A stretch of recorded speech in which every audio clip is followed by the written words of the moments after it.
I never imagined I'd write something like this, or that I'd be sitting here alone, hands shaking, replaying every decision I made that night, every word I screamed, every silence I chose to keep. I was 38. My husband was 39. We had 2 children, Adrian 18 and Isabella 9. Despite the big age difference, I always believed they loved each other, looked after each other, stayed close as siblings. Adrian was quiet and reserved. He liked reading, staying in his room, and studying. But he was a good kid. He never talked back, never caused trouble, never gave me any reason to distrust him. Isabella was the complete opposite. Cheerful, energetic, a whirlwind, always moving, always talking. Because I worked part-time and my husband spent long hours away, Adrian often looked after her. He would come home and stay with her until I got back. There were no signs. Until that night. It was a family dinner. We made spaghetti. My sister-in-law brought wine. My nephews were playing in the living room. My husband, my children, and I sat at the table with a couple of cousins. Nothing unusual. Nothing out of the ordinary. Then Isabella said it. Plainly. Without tears. Without drama. Like she was commenting on the weather. Adrian touched me down there. Everything stopped. My cousin stopped talking. My husband stared at me. I looked at my daughter. "What did you say, sweetheart?" I asked softly, trying not to shake. My brother touched my private parts twice. I choked on my own breath. Nobody said anything. Not for several seconds. Then my husband stood up. His chair tipped backward. I followed him as if my legs were moving on their own. I called Adrian. No answer. I called again. This time he picked up. "What's wrong, Mom?" "Come home right now. What happened? Just come home." He hung up. It took him 20 minutes to get there. He walked inside with his backpack over his shoulder, confused. What happened? Before he could say anything else, my husband shoved him hard against the wall. "Did you touch her? Did you touch your sister? What are you talking about?" Adrian couldn't understand. I swear I could see it on his face. He was pale, terrified, stammering, shaking his head. "No, of course not. I would never do that. I don't know why she's saying that." My husband never let him finish. He punched him in the face. Adrian fell to the floor, blood pouring from his nose. He looked up at us with terror, shock, and something else. Something I'd never seen before. Betrayal. I did nothing. I simply stared at him. I didn't hug him. I didn't defend him. I didn't believe him. My husband went to his room, grabbed his backpack, clothes, and paperwork. He walked outside, threw everything onto the doorstep and screamed, "You're dead to us. Never come back." Adrian was crying, practically begging. He said he didn't understand. He said it wasn't true. "Please don't kick me out." And I simply stood there holding Isabella. No words. Not a single one. We cut him out of everything.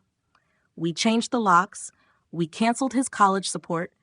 He never came back to that house. He never called again. He ceased to exist for us. For weeks we convinced ourselves we had done the right thing. Protected our baby. Protected our daughter. We asked Isabella more than once if anything else had happened. If there was more. She only said no, twice. And we never took her to a psychologist because we thought our love was enough. Because we blindly believed her. For a while, it seemed like peace was returning. Isabella smiled, played, slept better, and I started sleeping too. Until the dream started, I would see Adrian on the floor, his face bleeding, his eyes wide, looking at me, looking at his mother, asking why. Because I didn't ask, I didn't doubt, I simply acted. That was the night I completely destroyed him. Months passed since we threw Adrian out. Months of silence, months of denial, months of convincing ourselves we had done the right thing. Isabella smiled again, played again. She even said she felt safer now. And I took that as a sign that we had done the right thing. My husband never said Adrian's name again, not once. Any time I hinted that I missed him or asked if we had heard anything about him, his expression turned cold. Adrian didn't exist for him anymore. Until that Saturday. Isabella was on her way to art class. An older cousin was driving her. It was a quiet afternoon.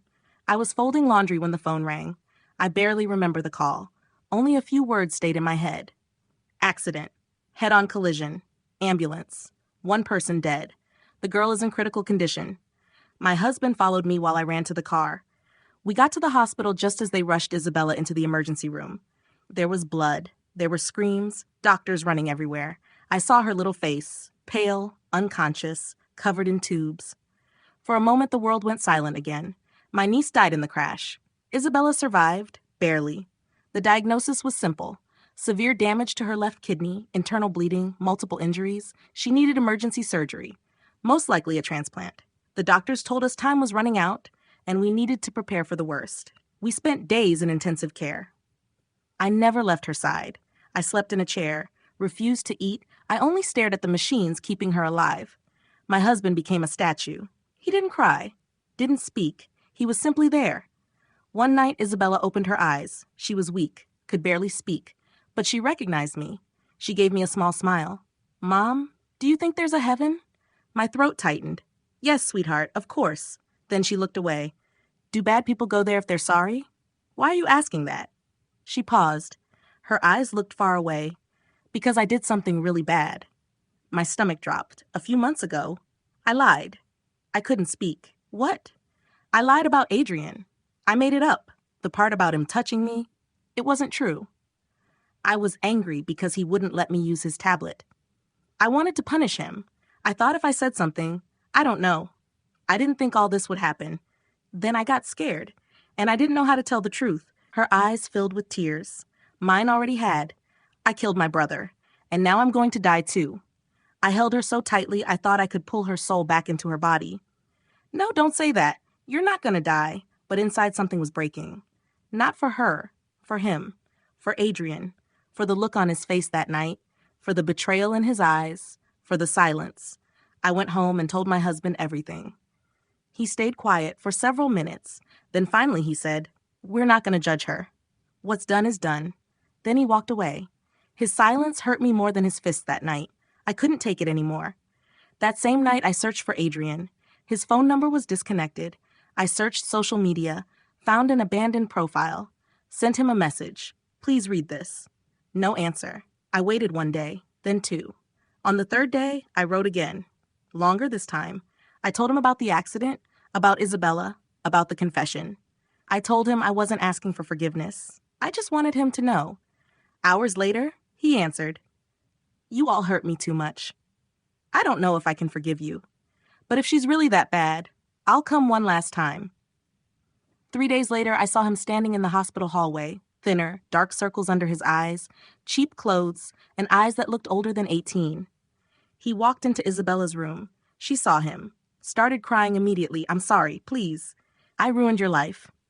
Adrian listened quietly. Then finally he spoke. "I can't fully forgive you, but a part of me already has." He held her hand, spoke with her for a few minutes, then walked toward the door. Before leaving, he stopped and said, "If there's a funeral, I'll be there. Don't expect anything else." A week after Adrian visited, the doctor finally confirmed it. She was going to need a transplant soon. My husband and I took compatibility tests. Neither of us matched. Not me, not him. The risk of rejection was too high. The doctor was direct.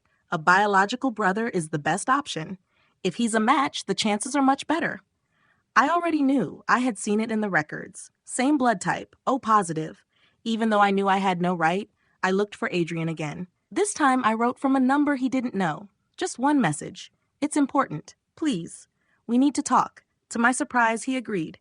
We met in a small coffee shop, far from everything. He arrived on time, alone, backpack over his shoulder, simple clothes. But his eyes were different now. Not the eyes of a hurt teenager anymore. The eyes of someone who had learned how to live with emptiness. He sat across from us. My husband sat beside me. Nobody spoke, not for several seconds. Then Adrian broke the silence. "What do you want?" I swallowed hard. My hands were shaking. "Adrian, we saw the test results. There's a good chance you're a match for Isabella. The doctor thinks you could save her." No reaction, no anger, no surprise, only exhaustion. "You're asking me to donate to my sister?" "Yes." Then my husband finally spoke. "We know this doesn't erase the past, but maybe it can be a first step, a way to fix things, a way to become a family again." Adrian looked at him, raised an eyebrow, then looked at both of us. Cold, completely cold. "Become a family again?" My throat closed. "We're not asking for forgiveness. Just help her. She's dying." Then he smiled. Not a happy smile, not relief. A sad smile, a tired one, like he couldn't believe what he was hearing. "And you think this fixes everything? It's not for us. It's for her." "For her?" He looked at me. "The same girl who said I touched her? The same girl who watched me sleep on the street and never said a word?" The same one who only apologized when she thought she was dying? I tried to interrupt. Adrian, please. Do you know how many times I thought about dying? I froze. How many nights I slept holding my backpack? How many times I didn't eat for 2 days because I had no money? He wasn't even looking at us anymore. He was staring somewhere else. At memories. I stood on a bridge 3 different times. And do you know why I didn't jump? Because I told myself, if I survive this, I'm going to live my life my way, without owing anything to anyone. He looked at us again, straight into our eyes. And now you're asking me to cut myself open, to give away a part of my body. To save you? My husband stood up, hands shaking. Your sister is dying. Does that mean nothing to you? Adrian looked at him, not angry, not even hateful, just tired. You know what it means to me? That now I'm finally worth something. That now you need me. That now you finally want to hear me. I started crying, please, if not for her, then for yourself, so you can finally have closure. He stared at me for a long time, then quietly said, I already got closure. The night I slept outside, with blood on my face, while you celebrated Christmas without me. Then he stood up and left. No yelling, no crying, no scene. He just walked away. That was the last time I saw Adrian. I didn't sleep that night. My husband paced around the living room like a trapped animal, muttering to himself, ungrateful, selfish. What kind of brother does that? I heard him, but I said nothing, because one thought kept repeating in my head, she's dying, and he can save her. I felt empty, useless, desperate. So I did something terrible. I opened Facebook. I posted a photo of Isabella in the hospital. Tubes. Dark circles under her eyes, her small face pale and exhausted, looking like she was already halfway gone. Then I wrote a long post, honest, but twisted. I said we needed a donor. I said her brother was a match. I said we apologized. I said she asked for forgiveness, and I wrote that only one thing was missing, him. Then I tagged Adrian using his full name, and I ended the post with one sentence, what kind of monster refuses to save his own sister? At first, there was silence. Then the post exploded. Dozens of reactions, hundreds of comments, first friends, then relatives, then complete strangers. Everyone had an opinion. Everyone judged. Seriously? He's gonna let a little girl die? It's one kidney. You can live with one. After everything she suffered, this is the least he can do. What kind of human garbage does that? Some comments were worse. A life for a life. He owes her. Monster. Anyone with a heart would donate. Then one comment hit harder than all the others. Maybe he really did what she said, and that's why he refuses. That one hurt, because even after knowing Adrian was innocent, I had done it again. I had made him the target. Again, I unleashed another mob. And deep inside, I kept thinking one thing. If enough people pressure him, maybe he'll say yes. Hours passed. I refreshed the post every few minutes, checked his profile, waited, nothing. Until 4 hours later, he responded, not with a message, not with a comment, a video, 5 minutes long. It started with Adrian sitting alone on a park bench, simple clothes, messy hair, dark circles under his eyes, but there was something in his face I didn't recognize. Then he looked into the camera and spoke. Hello. My name is Adrian. Many of you know me because of what my mother posted today. Some knew me before. Some only know me from what they read. But there's something I never got the chance to say. Then he took a breath, a long one. 2 years ago, my sister accused me of touching her in front of my entire family, and nobody listened. Nobody asked questions. They beat me. They threw me out, and they took everything. I was 18 years old, and my life ended. Then he looked down and said, I slept on the street. I went hungry. I lost school. I washed in public bathrooms, and I thought about ending my life. Then the screen changed. I heard Isabella crying, begging, confessing, saying she lied, saying she destroyed him, saying she didn't deserve forgiveness. My heart stopped, because he recorded it. He recorded everything. The video cut back to Adrian. He looked directly into the camera, calm, tired, broken. I saved that recording for one reason, not for revenge, not to humiliate anyone, because I knew that one day, someone would try to turn me into the villain again. He paused. His voice cracked. I never wanted my sister to die. Not once. But I'm not going to save the people who killed me while I was still alive. I'm not giving them a piece of my body as payment for their redemption. I am not their second chance. Then the video ended, and I just stood there, phone in my hand, unable to move. Then the comments started changing, not toward Adrian, toward us. What kind of mother allows this? You're the monsters. She lied. You destroyed him, and now you want him to save you? Disgusting. Messages started flooding in. My sister blocked me. My parents called crying. My sister-in-law wrote that she hoped I would suffer the same way. Isabella saw the video too. She saw all of it. I found her crying alone. Everyone hates me, even him. I didn't know what to say. I hugged her. But honestly, I don't know if it was love or guilt. The video exploded online. Facebook, Reddit, TikTok. People everywhere started arguing. Should he donate? Should he forgive?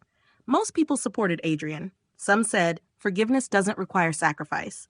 Others said, a kidney doesn't repay a ruined life. And many simply wrote, they deserve this. Then Adrian posted another video. This time he wasn't in a park. He sat at a table holding papers, medical papers. I've been asked one question over and over. Why not forgive? So I'll answer. Without anesthesia. His voice was calm, cold, precise. I was accused of abusing a child. No proof, no questions, one sentence, and my life ended. I lost my house, my education, my name, my future. He looked into the camera. Have you ever tried renting a room with a rumor like that attached to you? Have you ever tried finding work after people called you a predator? Then he held up documents, medical records, depression, starvation, suicidal thoughts, hospital visits. He looked down. The first night I slept under a bridge, it rained. The second night, I thought about taking every pill I had.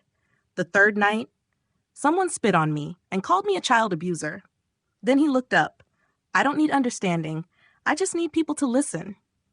I don't want revenge. I don't want my sister to die.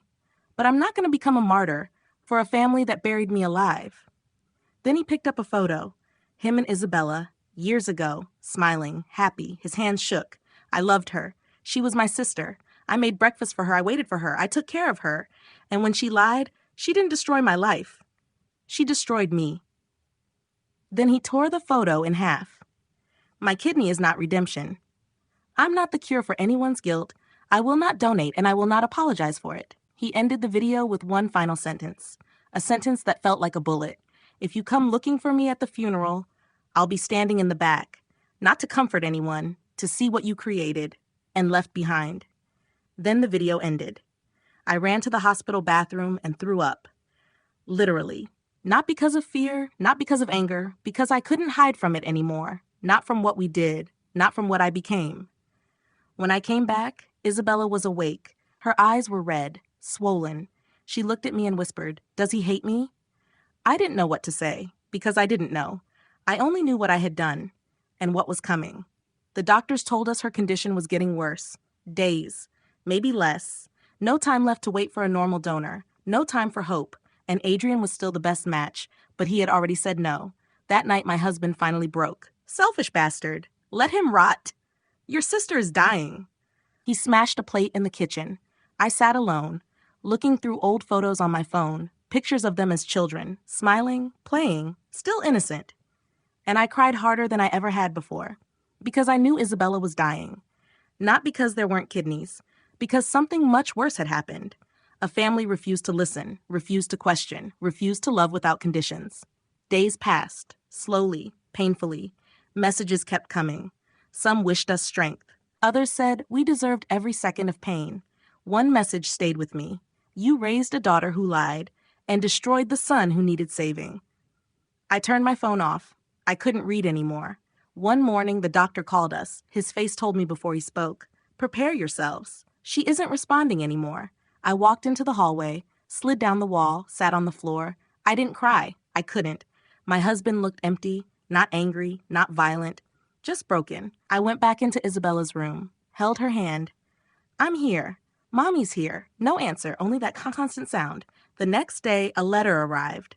No return address, no name, just one folded page. From Adrian. "Don't look for me. I'm not changing my mind. I don't want her to die, but I won't be part of a forced redemption story. Isabella lied. You believed her. I was judged without being heard, and now you want my body. You already took my soul." Then one final line. People think death redeems everything, but I died 2 years ago. A week later, Isabella died. No screaming, no warning, just a flat line. My husband collapsed. I didn't scream, didn't cry, I only held her, until they pulled her from my arms. The funeral was small, cold. Most relatives stayed away, some from shame, some from hate. Then Adrian came, quietly, sat in the back, never looked at us, never came closer. When it ended, he stood up, walked to the coffin, placed one flower beside her, and left, without a word. Now I live in a silent house. My husband barely speaks. I walk past Isabella's room every day, and every night I think about Adrian, about his eyes, about that night, about everything we destroyed. Because death never comes alone, it brings guilt with it, and guilt never gets buried.